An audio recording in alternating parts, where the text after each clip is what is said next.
Hello, my name is Rita. My student number is SO5410111, and I'm the freshman. Today's topic is when we design for disabilities, we all benefit. Delivered by Elise Roy. I'll never forget the sound of laughing with my friends. I'll never forget the sound of my mother's voice right before I fell asleep. And I'll never forget the comforting sound of water trickling down a stream. Imagine my fear, pure fear, when at the age of 10 I was told I was going to lose my hearing. And over the next 5 years, it progressed until I was classified as profoundly deaf. But I believe that losing my hearing was one of the greatest gifts I've ever received. You see, I get to experience the world in a unique way, and I believe that these unique experiences that people with disabilities have is what's going to help us make and design a better world for everyone, both for people with and without disabilities. I used to be a disability rights lawyer, and I spent a lot of my time focused on enforcing the law, ensuring that accommodations were made. And then I had to quickly learn international policy because I was asked to work on the UN convention that protects people with disabilities. As the leader of the NGO there, I spent most of my energy trying to convince people about the capabilities of people with disabilities. But somewhere along the way, and after many career transitions that my parents weren't so happy about, laughter, I stumbled upon a solution that I believe may be an even more powerful tool to solve some of the world's greatest problems, disability or not. And that tool is called design thinking.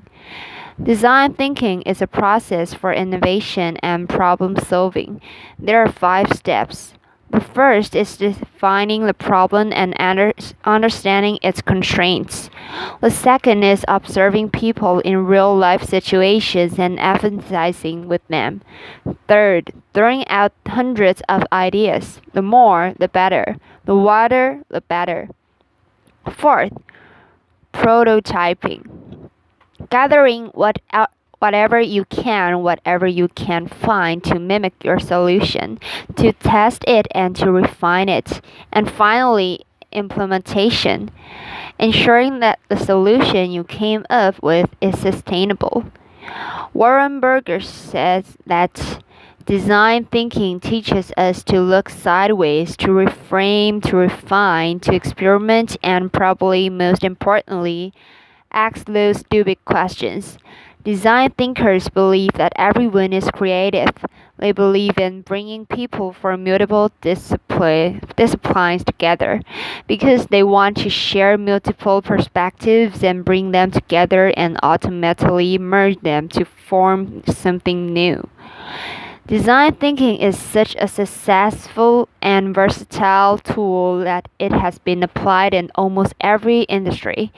I saw the potential that it had for the issues I faced, so I decided to go back to school and get my master's in social design. This looks at how to use design to create positive change in the world. When I was there, I fell in love with woodworking. But what I quickly realized was that I was missing out on something. As you're working with a tool right before it's about to kick back at you, which means the piece or the tool jumps back at you, it makes a sound. And I couldn't hear this sound, so I decided, why not try and solve it? My solution was a pair of safety glasses that were engineered to visually alert the user to pitch changes in the tool before the human ear could pick it up.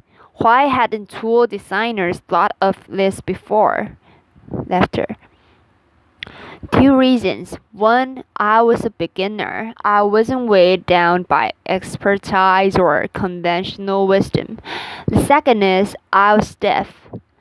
My unique experience of the world helped inform my solution. And went on. I kept running into more and more solutions that were originally made for people with disabilities and that ended up being picked up, embraced, and loved by mainstream. Disability or not, this is an OXO potato peeler. It was originally designed for people with arthritis, but it was so comfortable. Everybody loved it. Text messaging that was originally designed for people who are deaf. And as you know, everybody loves that too. Laughter. I started thinking, what if we change our mindset? What if we started designing for disability first, not the norm? And you see, when we design for disability first, we often stumble up solutions that are not only inclusive but also are often better than we design for the norm. And this excites me because this means that the energy it takes to accommodate someone with disability can be leveraged, molded, and played with as a force for creativity and innovation. This moves us from the mindset of trying to change the hearts and the deficiency mindset of tolerance to becoming an alchemist, the type of magician that this world so desperately needs to solve some of its greatest problems. Now, I also believe that people with disabilities have great potential to be designers within this design thinking process. Without knowing that, from a very early age, I've been a design thinker, fine tuning my skills. Design thinkers are by nature problem solvers. So imagine listening to a conversation and only understanding 50% of what is said. You can't ask them to repeat every single word. They would just get frustrated with you. So, without even realizing it, my solution was to take the muffled sound I heard, that was the beat, and turn it into a rhythm and place it with the lips I read. Years later, someone commented that my writing had a rhythm to it. Well, this is because I experienced conversations as rhythms. I also became really, really good at filling laughter. Quite literally, my first semester in Spanish, I got a D. But what I learned was that when I picked myself up and changed a few things around, eventually I succeeded. Similarly, design thinking encourages people to fail and fail often because eventually you will succeed. Very few great innovations in this world have come from someone succeeding on the first try. I also experienced this lesson in sports. I'll never forget my coach saying to my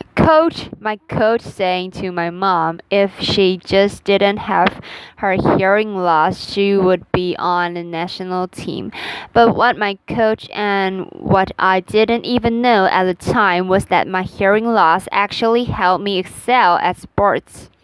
You see, when you lose your hearing, not only do you adapt your behavior, but you also adapt your physical senses.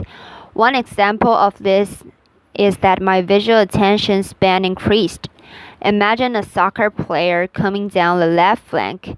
Imagine being goalkeeper like I was and the ball is coming down the left flank.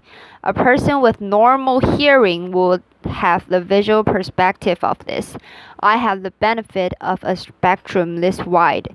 So I picked up the players over here that were moving about and coming down the field, and I picked them up quicker so that if the ball was passed, I could reposition myself and be ready for that shot. So, as you can see, I've been a design thinker for nearly all my life. My observation skills have been honed so that I pick up on things that others would never pick up on. My constant need to adapt has made me a great ideator and problem solver.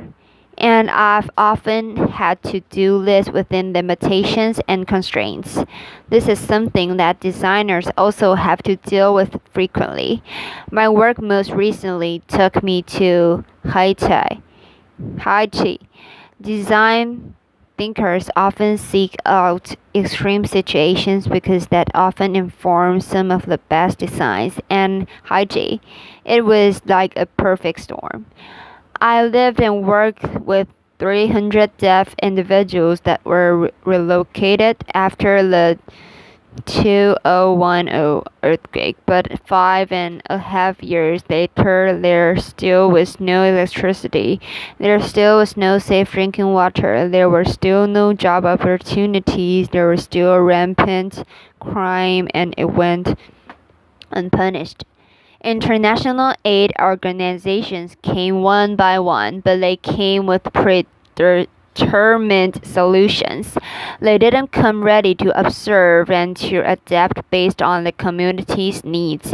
One organization gave them goats and chickens, but they didn't realize that there was so much hunger in that community that when the deaf went to sleep at night and couldn't hear, people broke into their yards and their homes and stole these chickens and goats, and eventually they were all gone. Now, if that organization had taken the time to observe deaf people, to observe the community, they would have realized their problem, and perhaps they would have come up with a solution.